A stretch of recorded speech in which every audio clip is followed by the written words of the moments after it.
Mixie jar எடுத்திருக்கேன். அதில் 1 cup அளவுக்கு கொக்கோ பவுடரு, 1 கப் அளவுக்கு பவுடர் சுகர், மில்க் பவுடர் வந்து 1/2 கப்புலேருந்து 3/4 கப்பு வரைக்கும், பட்டை பொடி ஒரு 1/2 டீஸ்பூன், உப்பு ஒரு 1/4 டீஸ்பூன், எல்லாத்தையும் எடுத்துட்டு நல்லா ஒரு அடி அடிச்சுட்டு பாட்டிலில் ட்ரையாக இருக்கிற பாட்டிலில் போட்டோம்.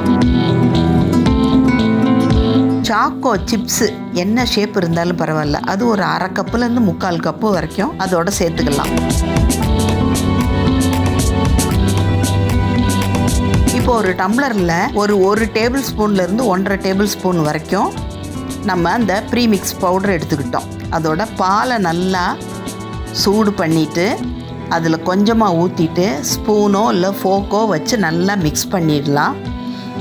இல்லை நீங்கள் வந்து மிக்சர் வச்சுருந்தீங்கனாலும் பேட்ரி போட்டு அதை வச்சும் நல்லா மிக்ஸ் பண்ணிக்கலாம். மிக்ஸ் பண்ணதுக்கு அப்புறமேலு அதில் கொஞ்சமாக வேணும்னா க்ரீம் போட்டு பீட் பண்ணிக்கோங்க. பண்ணிட்டோன்னா ஹாட் சாக்லேட்டு நமக்கு ரெடி ஆயிடுச்சு. இதே இது வந்து கோல்டு ஹாட் சாக்லேட் மில்க்கும் பண்ணலாம். அதுக்கு குளிர்ச்சியாக இருக்கக்கூடிய பாலை, சில்லுன்னு இருக்கிற பாலை போட்டுட்டு பீட் பண்ணிட்டோன்னு சொன்னால் கோல்டு சாக்லேட்டும் கிடச்சிருச்சு. இப்போ ஹாட் சாக்லேட்டும் கோல்டு சாக்லேட்டும் பண்ணுறதுக்கு ப்ரீ மிக்ஸு வீட்டிலையே ரெடி.